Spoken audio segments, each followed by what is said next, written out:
हरे कृष्ण कृष्ण कृष्ण हरे हरे, हरे राम राम राम हरे हरे। वंदे बोधमयं नित्यं गुरुं शङ्कररूपिणं, यमाश्रितो यवक्रोपी चन्द्रः सर्वत्र वन्द्यते। भक्ति भक्त भगवंत गुरु चतुर्णाम वपु एक, तिनके पद वंदन किए नाशे विघ्न अनेक। समुपस्थित मेरे आराध्य प्रभु ठाकुर जी गुरुदेव एवं दसों दिशाओं के स्वामी एवं भगवत चरण अनुरागी वृंद, हमारे प्रभु के रस के रसिक वृंद, उन सभी के हृदय चरण युगल चरण कमलों में सादर नमन। आइए हम लोग पुनः कथा में प्रवेश करें। प्रतिदिन की तरह आज भी हम लोग एक मंत्र का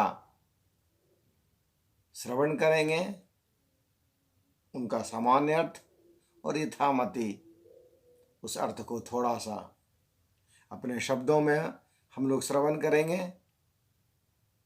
आइए, तो हम लोग ऋषि के द्वारा सूत जी से नैमिषारण्य में जो वो प्रश्न कर रहे हैं, तो 5 प्रश्न हम लोग देख चुके थे। आज 6ठा प्रश्न है और हम लोग प्रथम स्कंद के प्रथम अध्याय के आज हम लोग 19वां मंत्र 19 मंत्र जो है वो आज हम लोग श्रवण करेंगे।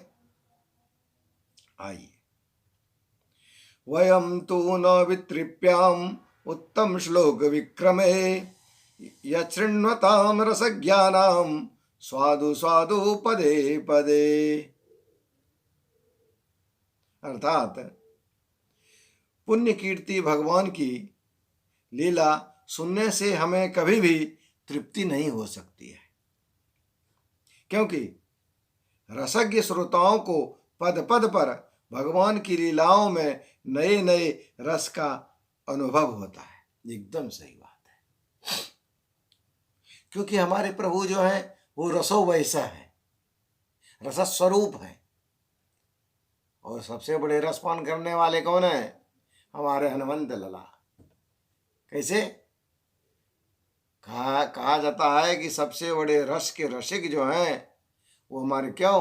क्योंकि राम रसायन तुम्हारे पासा, सदा रहो रघुपति के दासा। हनुमंत जी हमारे सबसे बड़े रसिक हैं। और कौन सा रस पीते हैं? राम जी का, राम रसायन। राम रसायन होता है, राम जी का रस पीते हैं, क्योंकि हमारे प्रभु तो रस स्वरूप है। इसलिए हमारे ऋषि मुनि जी भी सूत जी से कह रहे हैं कि भगवान की लीलाओं को हम लोग श्रवण करने वाले हैं, और कितनों भी श्रवण करते हैं उससे तृप्ति नहीं मिलती है।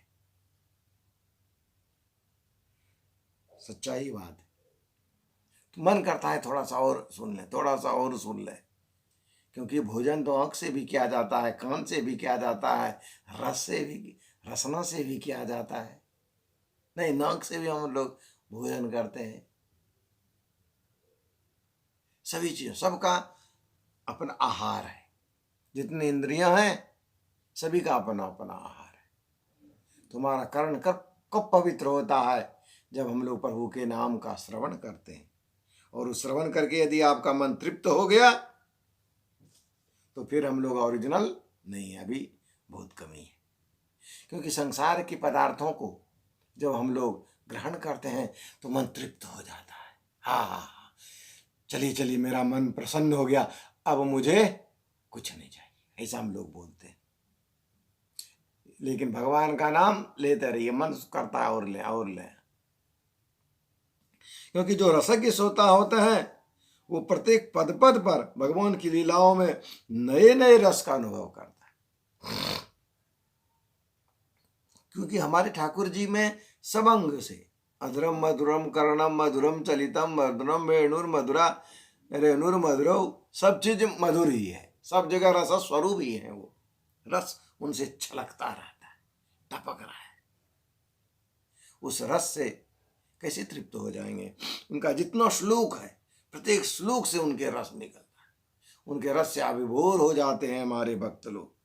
इसलिए कहते हैं कि रस ज्ञानम स्वादु स्वादु पदे पदे, प्रत्येक पद पद पर हम लोग उस रस को जो जानते हैं, रस का जो अनुभव होता है, वो प्रत्येक श्लोक में, प्रत्येक पद में रस का अनुभव होता है।